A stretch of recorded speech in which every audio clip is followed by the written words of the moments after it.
Atış var. Tak просто преследовались все. Bunlar atlar. Şöyle motoru. Насар яктыртылган подвалда ирәндек уксыларының күнекмәһе бара. Балалар, яшь егеттәр, катын-кызлар, 7 ир егеттәр йыелган бында. Укытучының фарманы буенча улар дүртәрләп хыбыкка баса һәм подвал бер мәлгә кереш тарткан, ук хыбгырган тавыштарга күмелә.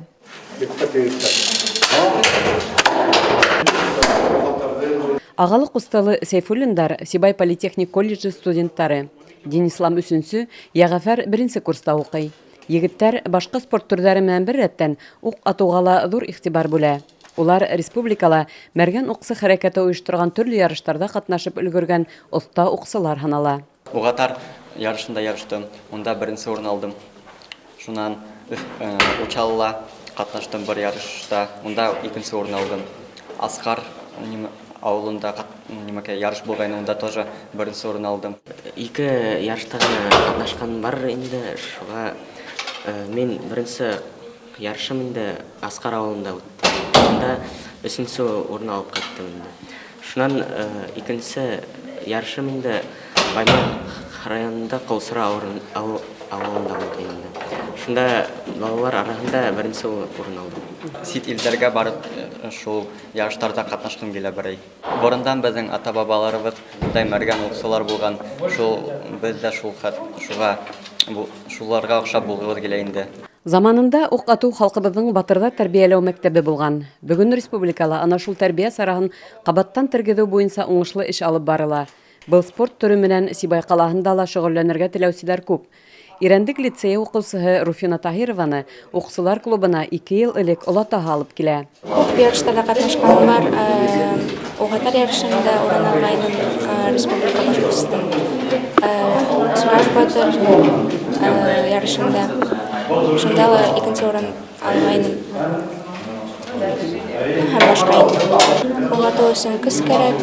Шуга ла мен волейбол уйнап алам.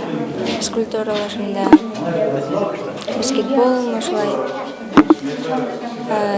Зарницала катнашам инде, унда маршировать итеп өйрәним, стройда торып, унда винтовканы атабыз, пресс, чыгышлы бег һәм башка инде. Был күнекмәгә Руфина бәләкәй кустыһында алып килгән. Апаһының уңыштарын күргән Арслан бәләкәй генә ук яяһен тотып тәүге тапкыр хыбыкка басты. Клубтың җитәкчесе Хөрмәт Таһиров әйтүенсә, кесе яшьтәге малайдары булган ата-әсәләр уксылар клубына еш мөрәҗәгать итә. Тик әлегә был спорт төрө менән махсус шөгыльләнү урыны булмау сәбәпле теләктәр буйымга ашмайрак тора. Ә бына Латыповтар күнекмәгә тотыш гаиләһе менән йөрөй. Улар тәүдә ук ату буенча төбәктә оештырылган ярыштарга тамашасы буларак кына бара.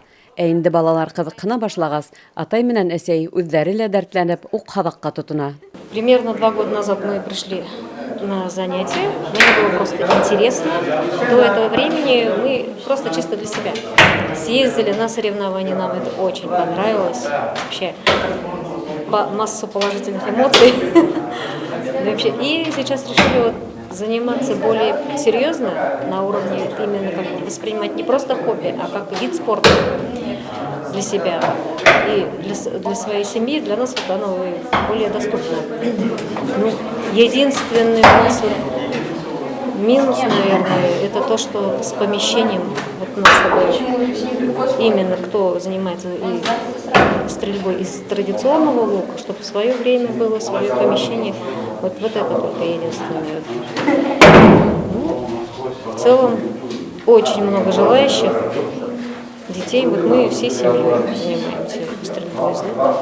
Калабызда ук спортын пропагандалаусы ирәндек уксылары клубы 3 ел элгәре оештырылды. Уга балалар менән яшьтәр генә түгел, олылар да күпләп ылыга. Тик бына уксылар өчен тәгаен зал булмавы был спорт төрен киңрәк яелдерергә мөмкинлек бирмәй. Гөлсәрия Билева, Руслан Көмешколов, Любовь Карпова, Яңлыктар хезмәте.